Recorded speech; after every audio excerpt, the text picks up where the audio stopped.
Hello, welcome to Chapter 7, Life in Australia. This is a great topic. I could talk days about it. To be honest, I have not met anyone who didn't like the relaxed, laid-back, Aussie way of life. You may wonder, how is the culture different from other countries? Am I going to experience a culture shock? Is wildlife really dangerous? Are there spiders? Really? Did you know that Australians eat their national animal, the kangaroo? Yes, and it's quite tasty if it's not overcooked. This chapter will discuss the unique aspects of the fantastic Australian lifestyle with plenty of tips for developing new relationships. One of the topics people are most worried about. Oh, I do not know anyone there. Will I find friends? We will discuss the most important sports you need to know about if you want to join everyday conversations. If you are looking for more to learn about wildlife, nature, outdoors, volunteering and communities, this is the right chapter for you. I will also do some myth busting about poor spiders, snakes and other creatures to show you that Australia is not as dangerous as you think. These insects and animals just have bad PR. Keep watching. Let's start. Chapter 7. Life in Australia. First, Australia in a nutshell. Quick facts, history, Australian society and corruption, public holidays and celebrations, and immigration.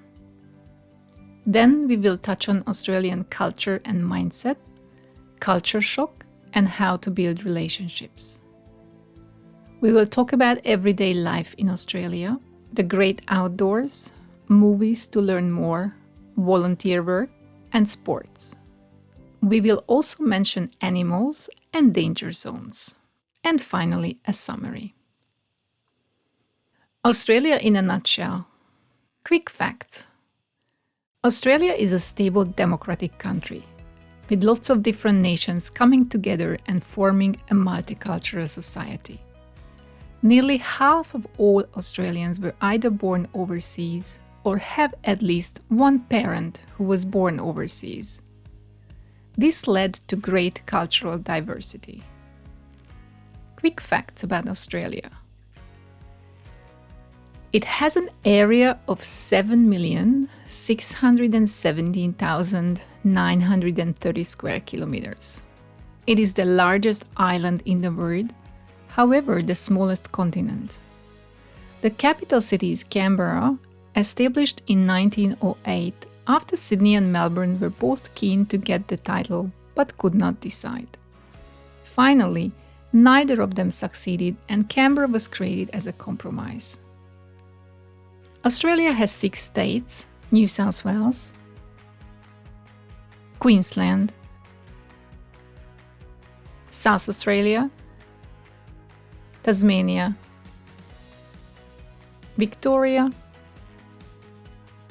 and Western Australia, and 2 mainland territories, the Australian Capital Territory and the Northern Territory. There are 3 official flags in Australia: the national flag, the Aboriginal flag, and the Torres Strait Islander flag. The Australian national flag has 3 colors: blue, white, and red, and has 3 parts. The Union Jack, in the top left corner, is the British flag and represents the British history and heritage in Australia. The Commonwealth Star under the Union Jack, it has 7 points, 6 represent the 6 states and 1 for the territories. The Southern Cross on the right, it's the constellation of the Southern Cross, shows our geographical location in the Southern Hemisphere. Another important flag is the Aboriginal flag. It is black, yellow and red. It represents the Aboriginal people, the earth, and the spiritual relation to the land. The big yellow circle in the middle symbolizes the sun. The Torres Strait Islander flag has 4 colors: green, blue, black, and white. It combines the land, the sea, the people, the island groups, and peace. These three flags are often flown together. The official language is English. The British might say it is Australian English, but more than 28% of the inhabitants use another language at home. Christianity is the most common religion. However, due to a multicultural society, there are many religious faiths practiced.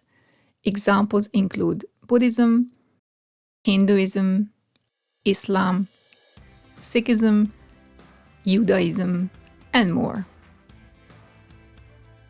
Let's talk about history. Australia does not have a long history. This is true, yes and no.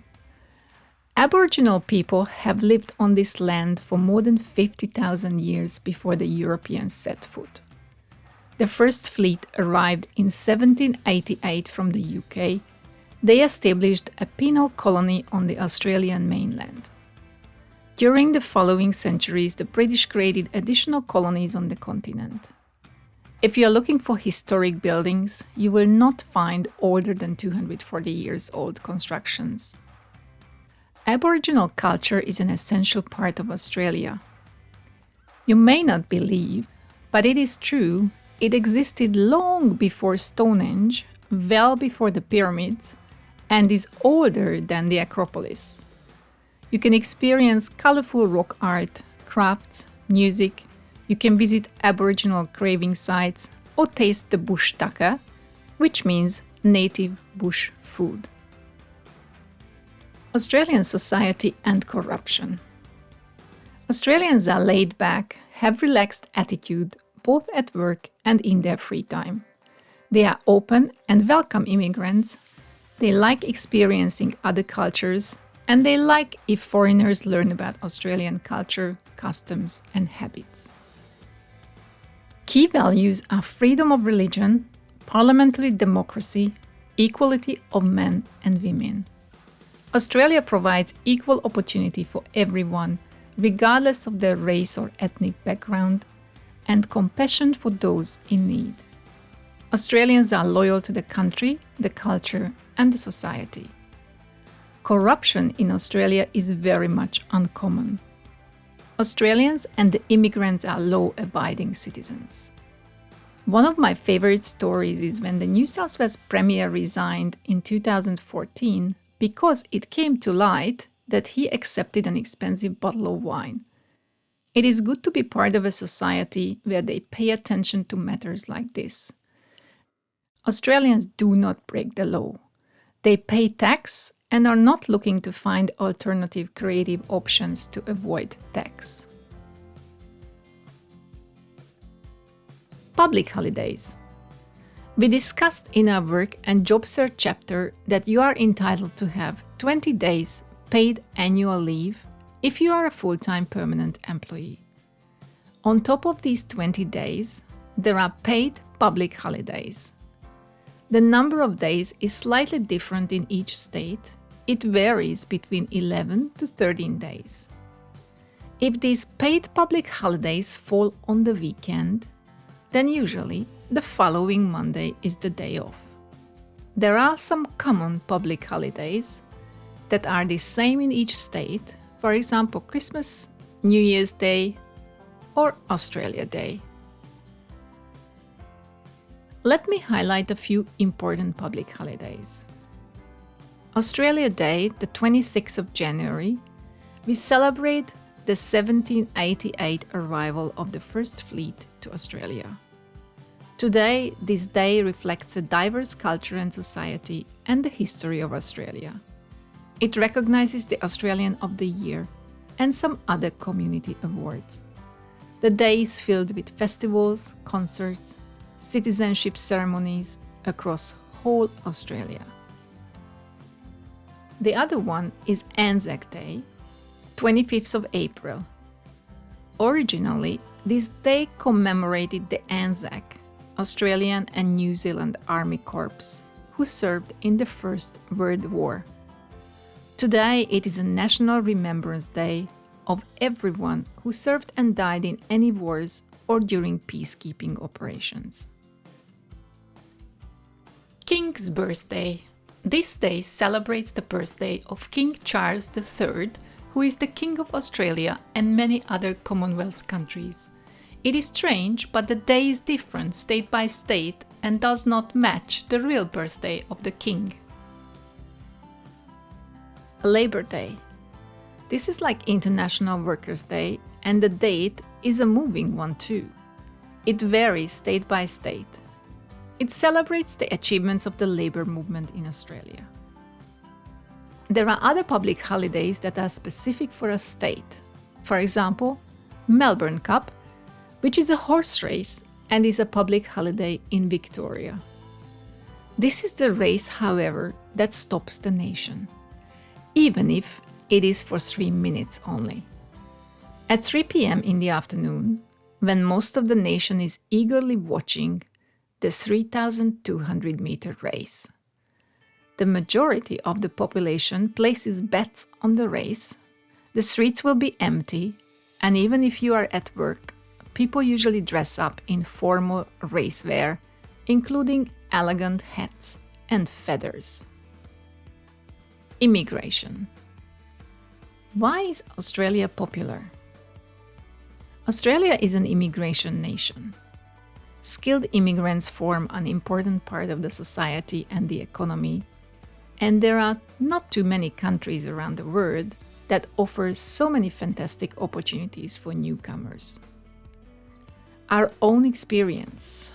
Most of the newly arrived people do speak English good enough to get by. However, the government created an interpreting service across all jurisdictions, free of charge, for those who have limited or no English proficiency. It can be overwhelming when you need to contact government agencies, utilities companies, healthcare practitioners, local councils, emergency or community services. If you want to organize your driving license or school for your kids, you have the opportunity to communicate in your native language. They can call an interpreter, or you can access pre-booked or on-site services too, who will help you over the phone and translates between English and your native language, supporting the conversation. This service is free of charge. Do you have a deal like that in your home country? Holding an Australian visa is a privilege, and Australia utilizes a screening or points system for skilled migration to support stability and to ensure that the new migrants become an integral part of society. Among others, you need to achieve enough scores in the categories of education, work experience, English language competency, age, and if applies, partner skills and qualifications to be able to apply for a visa. It is important that you also pass the character test and the necessary health screening. The minimum points currently to be considered for skilled migration are 65 points. Those younger than 45 with high-level English language ability, sought after qualification and work experience in occupations on the lists, have an easier track to obtain a permanent resident visa. If you do not have the relevant qualifications and experience yet, you can achieve these in Australia through an international student pathway. There are lots of flexibilities and alternative routes. However, there is no compromise when it comes to a character test, meeting Australian values and laws. If you are a convicted criminal with serious crimes, your chances are close to zero. If you do not have your English proficiency yet, no drama. You can learn while in Australia. It is an expectation that you invest time and energy though. You can obtain Australian qualifications here. The best is to pick a profession that is in demand.